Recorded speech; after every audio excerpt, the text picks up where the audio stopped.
नमस्कार बच्चों। कक्षा 11 के लिए हम आज वनस्पति विज्ञान का एक चैप्टर पढ़ा चुके थे। आपको श्वसन पढ़ाया जा चुका है। कल थोड़ा सा प्रकाश संश्लेषण के बारे में बताया गया था, लेकिन आज हम वनस्पति विज्ञान के क्लासिफिकेशन में जो दूसरा वर्ग है, बहुत छोटा वर्ग है, इसमें लगभग 5500 जातियां पाई जाती हैं, जिसे हम ब्रायोफाइटा वर्ग के नाम से जानते हैं।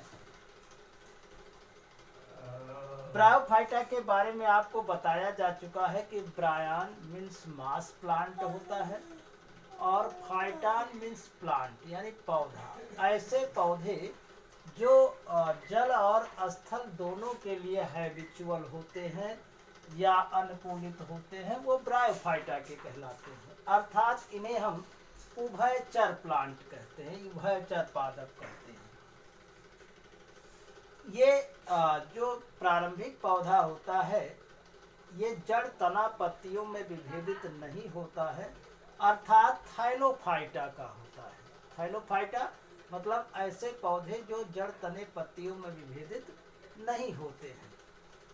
इनके जो अंग होते हैं, जनन अंग होते हैं, यानी पौधा अगुणित होता है, यह नंबर आप होता है।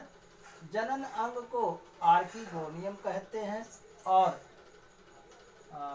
मेन जनन अंग को हम एंथ्रीडियम कहते हैं। चूंकि ये पौधा अगुणित होता है और इनमें फूल नहीं पाए जाते, यानी क्रिप्टोगैम्स होता है, तो आज हम थोड़ा सा अल्टरनेशन ऑफ जनरेशन के बारे में देखेंगे। आप देख रहे हैं फिगर में, इसका फ्यूनेरिया का लाइफ साइकिल आपको बताया जा रहा है। इसमें दो अवस्थाएं हैं, एक तो द्विगुणित अवस्था है और दूसरा अगुणित अवस्था है। अब द्विगुणित अवस्था क्रमिक रूप से जीवन चक्र बना हुआ है। द्विगुणित अवस्था से अगुणित अवस्था, अगुणित अवस्था से द्विगुणित अवस्था में परिवर्तन की क्रिया को हम अल्टरनेशन ऑफ जनरेशन कहते हैं, यानी repetition of haploid to diploid और diploid to haploid is called alternation of generation. ये सभी जीव यानी वनस्पतियों में होता है।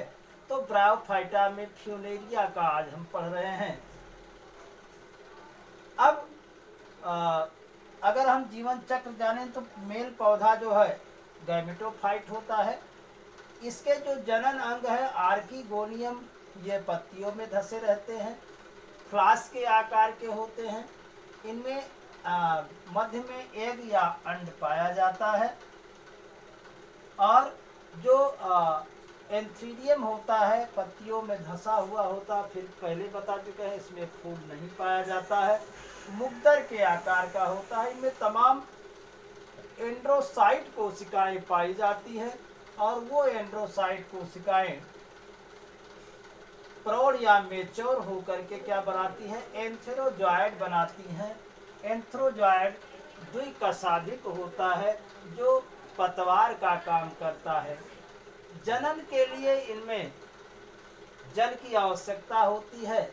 जल के द्वारा जनन जो है वो करते हुए, ये तैरते हुए आर्किगोनिया के मुख तक पहुंच जाते हैं और क्रमिक रूप से इस कोशिका को डिजॉल्व करते हुए, गलाते हुए एग तक पहुंच करके केवल एक ही एंथ्रोजॉयड फ्यूज करता है और इस तरह से जाइगोट का निर्माण होता है। जाइगोट के निर्माण के बाद इसमें भ्रूण का निर्माण नहीं होता है।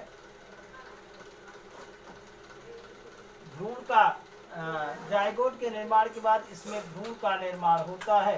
भ्रूण के निर्माण के बाद जो द्विगुणित अवस्था है, मियासिस प्रक्रिया होती है। आप जानते हैं एक कोशिका से 4 कोशिकाओं का निर्माण होता है और प्रत्येक कोशिका में क्रोमोसोम की संख्या मूल कोशिका की आधी होती है, इतना आप जानते हैं।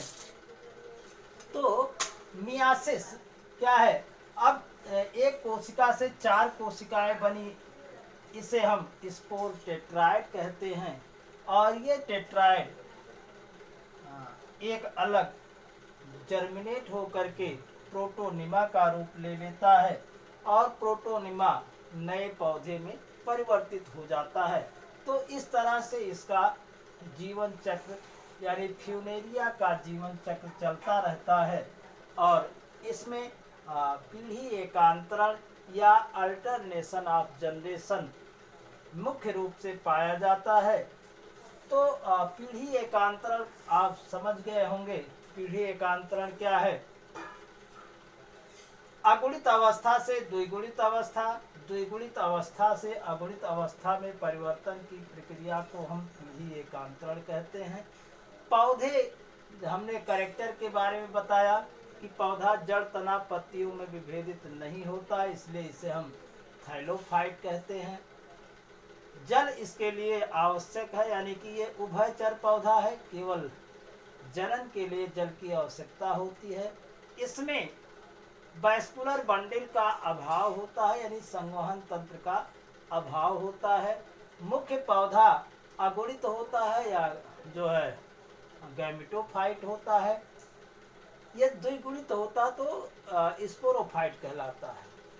और अगर हम पुनः इसके लाइफ साइकिल के बारे में बात करें तो हमने बताया कि फीमेल जनन अंग आर्किगोनियम, मेल जनन अंग एंथ्रीडियम पाया जाता है। एंथ्रीडियम से एंथ्रोजॉइड का निर्माण होता है। एंथ्रोजॉइड जल की सहायता से आर्चिगोनियम पर पहुंच करके फर्टिलाइज करता है और पुनः जायगोट बन करके द्विगुणित अवस्था में परिवर्तित होता है। द्विगुणित अवस्था मियासिस प्रक्रिया के द्वारा स्पोर टेट्राइड का निर्माण करती है। स्पोर टेट्राइड ये जर्मिनेट होकर के प्रोटोनिमा और नए पौधे का निर्माण करता है। ये सामान्य सा आपको आउटलाइन बताया गया, इतना ही आपको बुक में मिलेगा। क्रमिक रूप से हमने आपको बताया था पौधों के वर्गीकरण में कि अलगी, ब्रायोफाइटा, टेडोफाइटा, जिम्नोस्पर्म, एंजियोस्पर्म। तो क्रमिक रूप से हम आपको बताते रहेंगे। धन्यवाद।